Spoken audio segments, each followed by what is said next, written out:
Lionel Messi Argentina তো বটেই, পুরো বিশ্বের সর্বকালের সেরা ফুটবলার। তার সাথে খেলতে পারা ভাগ্যের ব্যাপার মনে করেন যে কোনো ফুটবলার।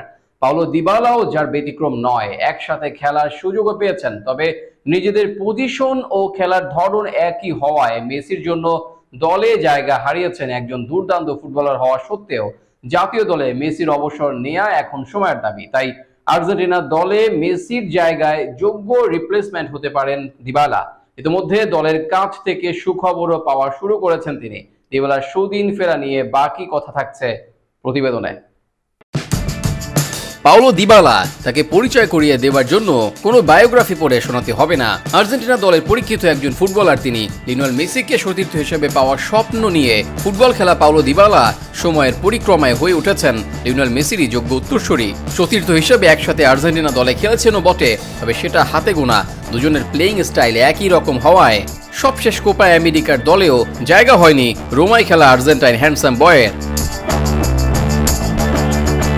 পাওলো দিবালা ভুল সময়ে জন্মেছেন কিনা তা নিয়ে সমর্থকদের মধ্যে আলোচনা হলেও লিওনেল মেসির সাথে বিশ্বকাপ শিরোপা জয় ভাগাভাগি করতে পারার স্মৃতি দিবালার জন্য বিশেষ কিছু। একই সাথে বিশ্বজয়ী হয়েছেন, খুশির অশ্রুতে কেঁদেছেন, বিশ্বকাপ জয়ে অবদানও রেখেছেন। সবশেষ কোপা আমেরিকার দলে পাওলো দিবালাকে না রেখে বড়সড় এক চমক দিয়েছিলেন Argentine mastermind Lionel Scaloni.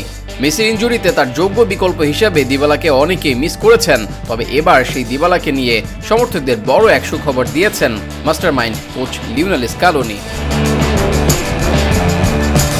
Copa আমেরিকার পর আর্জেন্টিনা জাতীয় দলের কোচ লিওনেল স্ক্যালোনি এবং পাওলো দিবালা দুজনেই একে অপরের সাথে কথা বলেছেন। ডবল অ্যামারিলার ফার্নান্দো জেজের মতে সেই আলোচনা বেশ ইতিবাচকও ছিল, আর তাই তো সমর্থকদের মনে উকি দিচ্ছে আশার আলো। অনেকে ধারণা করছেন পাওলো দিবালা খুব শীঘ্রই ফিরবেন জাতীয় দলে, তবে প্রশ্ন হলো কতদিন পরে।